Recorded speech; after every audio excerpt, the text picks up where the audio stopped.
Hello friends, welcome to the higher module on institutional management for entrepreneurship.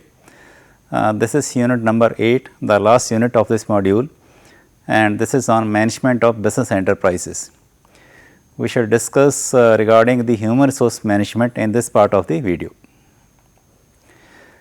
The contents of my presentation, there is a brief introduction of course, and then the basics of human resource management or the HRM, and then the conclusion. Human resource management or the HRM is the practice of managing people to achieve better performance.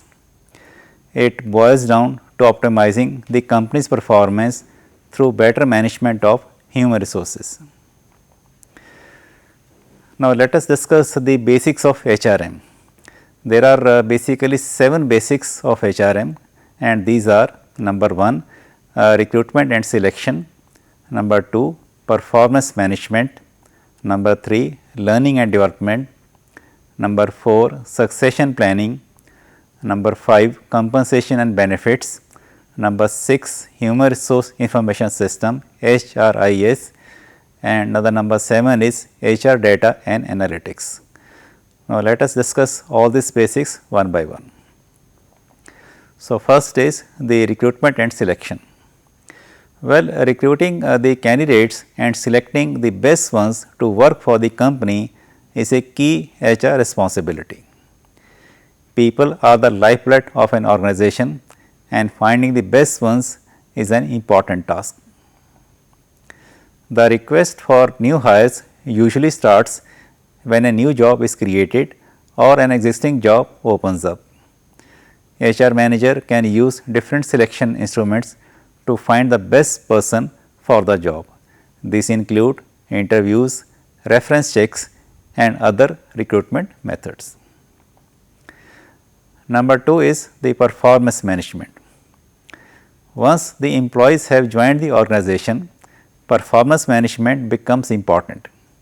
It involves helping the people to perform better in their jobs. Performance management is a structure that enables the employees to get feedback on their performance.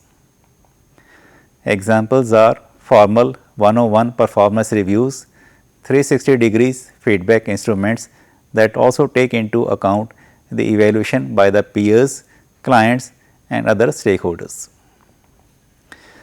The number 3 basic was the learning and development.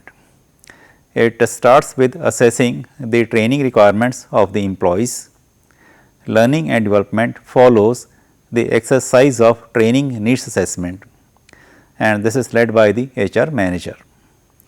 Good learning and development policies can be very helpful in advancing the organization towards its long term goals. Fourth is the succession planning. Succession planning is the process of planning contingencies in case the key employees leave the company. This exercise results in the creation of a talent pipeline. Building and nurturing this pipeline is a key to good people's management. Number 5 is compensation and benefits. Well, fair compensation is a key in motivating and retaining employees. Compensation can be split in primary compensation and secondary compensation. The primary compensation involves the directly paid money for the work, which often is the monthly salary and sometimes the performance based pay. The secondary benefits are all non-monetary benefits.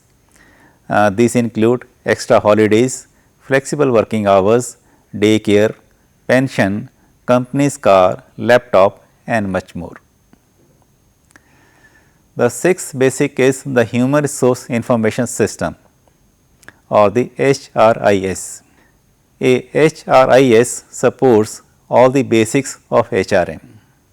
For example, for recruitment and selection, an applicant tracking system or ATS is often used to keep track of the applicants and the hires.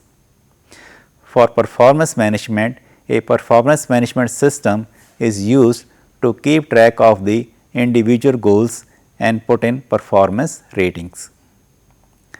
For learning and development, a learning management system or LMS is used for the distribution of content internally, and other HR systems are used to keep track of the budgets and the training approvals.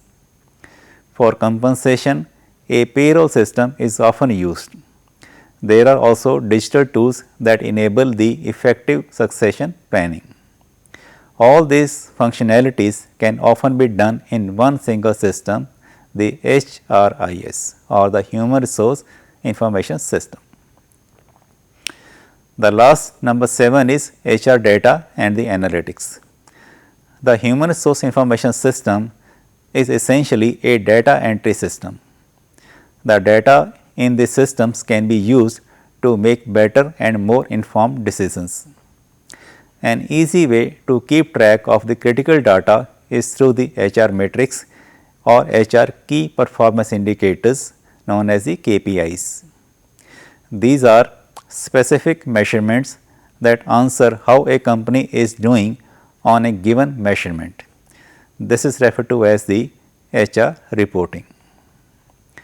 This reporting focuses on the current and the past state of organization. Using HR analytics, HR can also make predictions about the future. So, in conclusion, we can say that the human resources or the HR is the division of an organization that is assigned with finding, screening, recruiting and training job applicants as well as administering the employee benefit programs.